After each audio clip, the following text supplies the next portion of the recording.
सो जय माता दी दोस्तों। आप लोगों को तो पता ही होगा, मैं कंटेंट क्रिएट करता हूँ। बेसिकली मैं शॉर्ट्स अब क्रिएट करता हूँ माता रानी के भजन के रिलेटेड, और उनके फ़ोटोज़ ज़रूर मैं अपलोड करता रहता हूँ। सो आज के इस वीडियो में मैं आपसे एक बात पूछूंगा। बेसिकली इस लोग डिस्कस करेंगे, ठीक है। सो आपके हिसाब से भक्ति क्या है? बस नाम जाप करना, मंदिर में रहना, भगवान को याद करना, यही भक्ति है? या फिर अपने कर्म पर ध्यान देना, कर्म को हमेशा उच्च रखना, अपने कर्म पर स्वच्छता के साथ, पवित्रता के साथ चलते रहना, क्या ये भक्ति है? आइए जानते हैं।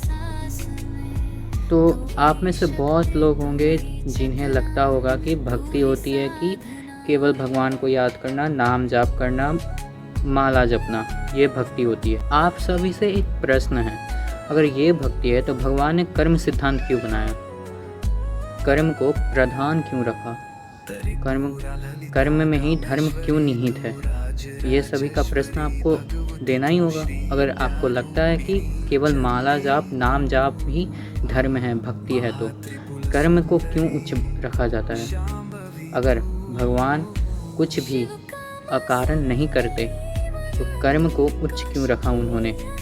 वो चाहते तो भक्ति को भी उच्च रख सकते थे, लेकिन उन्होंने कर्म को उच्च रखा। उन्होंने कर्म से ऊपर कुछ भी नहीं है। आइए एक एग्जाम्पल से जानते हैं, उदाहरण से प्रश्न करते हैं इसे। मानिए एक कुम्हार है जो मिट्टी को आकार देता है, मटका बनाता है और मिट्टी से विभिन्न आकृति सब बनाता है, एक सुंदर रूप देता है उसे।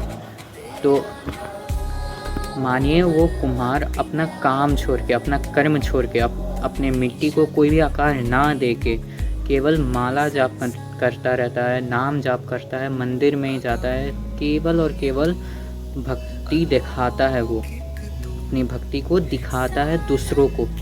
तो क्या भगवान वैसे इंसान से प्रसन्न हो गए, या फिर एक ऐसे इंसान, एक ऐसे कुम्हार जो अपने कर्म को उच्च रखता है, कर्म पर अडिग रहता है, मिट्टी को एक सुंदर आकृति देता है, और समय मिलने पर अपने कर्म को हटा कर नहीं, उसकी जगह पर नहीं, समय मिलने पर वो भगवान को याद करता है और माला नाम जाप करता है, तो भगवान उससे ज़्यादा प्रसन्न रहेंगे।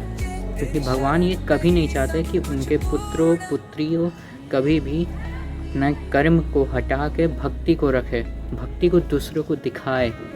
वो असली भक्ति नहीं होती। असली भक्ति वो होती है जो अपने कर्म को पूजे, अपने कर्म को प्रधान रखे, वो होती है असली भक्ति। इसलिए तो हमारे शास्त्रों में भी कहा गया है, पूर्णमदः पूर्णमिदः पूर्णापूर्णस्य मुदच्यते पूर्णस्य पूर्णमादाय पूर्णमेवावशिष्यते। अर्थात अपने कर्म को, अपने कर्म में पूर्णता, लगन, भाव से उसे करते रहने पर ही भक्ति का असली मार्ग सामने आता है। इसी से हम लोग को ये ज्ञान प्राप्त होती है कि अपने कर्म को शुद्ध रखें, पवित्र रखें, उसमें भाव दे, उसमें अपना संकल्प दे, अपना संपूर्ण एकाग्रित भाव उसमें समर्पण करे, अर्थात अपने पूरे कंसंट्रेशन के साथ उसमें काम करे, तो वही प्रधान है, वही भक्ति हो जाती है।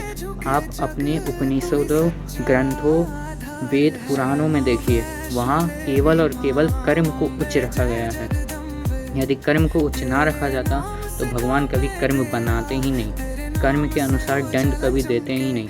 सृष्टि में ऐसा कोई भी कर्म नहीं है जिसके फल देर सबेर ना मिला हो। ऐसा क्यों? क्योंकि कर्म को ही प्रधान रखा जाता है। इसलिए हम लोग को अपने कर्म को पूजना चाहिए।